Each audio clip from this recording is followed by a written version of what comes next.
Morgan speaks. In my time, I have been called many things. Sister, lover, priestess, wise woman, queen.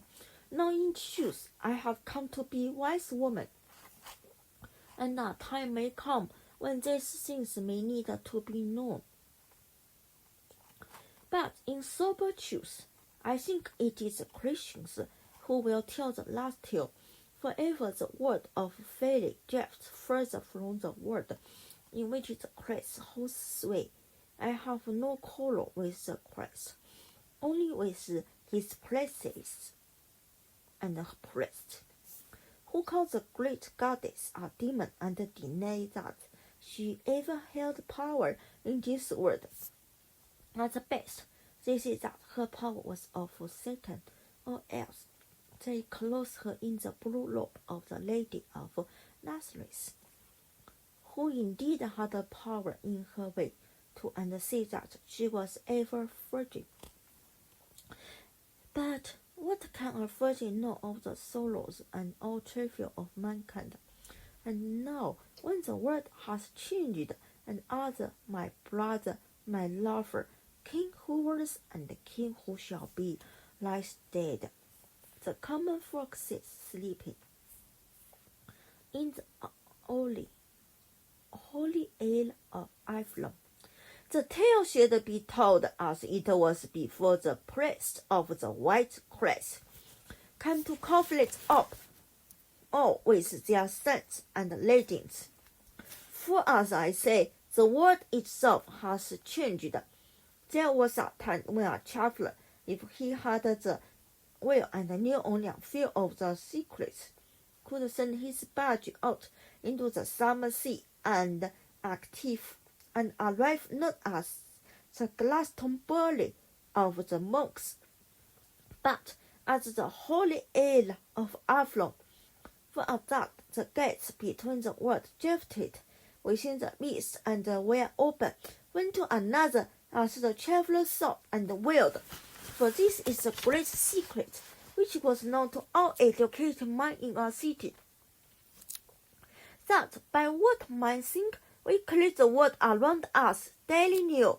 And now the priests, thinking that these infringements upon the power of their God who created the world once and for all to be unchanging, have closed the doors, which were never doors except in the minds of man. And the pathway leads only to the praise ale, which they have safeguarded with the sound of their church bells, driving away all thought of another world lying in the darkness. Indeed, they see that world, if it indeed exists, is the property of Satan and doorway to hell, if not hell itself. I do not know what their God may or may not have created, in spite of tales that are told. I never knew how much about their priest, and never wore the black of one of their slave nuns. If those of others caught at Camelot choose to think me so when I came there, since I always wore the dark robe of the Great Mother in her gaze as a wise woman, I did not undeceive them, and indeed, towards the others' reign, it would have been dangerous to do so, and I bowed my head to expectation, as my great mistress would never have done. Vivian, Lady of the Lake, once Arthur's greatest friend, save for myself, and then his darkness enemy again, save for myself.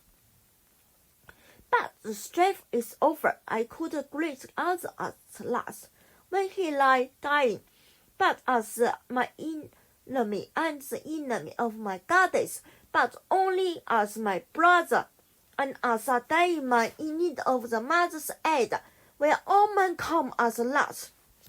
Even the priests know this, with their ever-virgin Marion in her blue robe, for she too becomes the world's mother what mother in the hour of death, and so other lay at least with his head in my lap, seeing in me neither sister nor lover nor fool, but only wise woman, priestess, lady of the lake, and so rested upon the breast of the great mother from whom he came to birth, and to whom at last, as all but he must go, and perhaps as I guided the barge which bore him away, not this time to the isle of the priest, but to the true holy isle in the dark world behind our own, the island of Avalonof, where no fear but I could go. He repented the enmity that had come between us. As I tell this tale, I will speak at times of things which befell when I was too young to understand them, or of things which befell when I was not by, and by my healer which drove away. Perhaps I say this is her magic, but I have always held the gift of the sight, and of looking within the minds of man and woman, and in all this time I have been close to all of them, and so at times all that they thought was known to me in one way or another, and so I will tell this tale.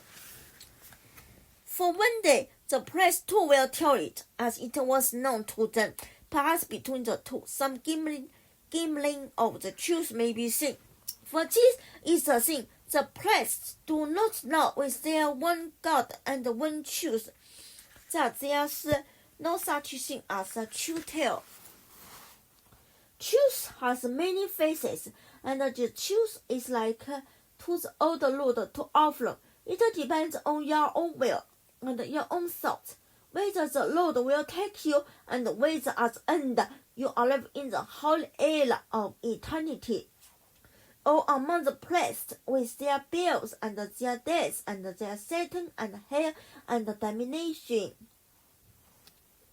But perhaps I am addressed even to them, even the Lord and the Lady of the Lake, who hated a priest's robe as she would have hated a poisonous vapor, and with good cause to treat me once for speaking evil of their God.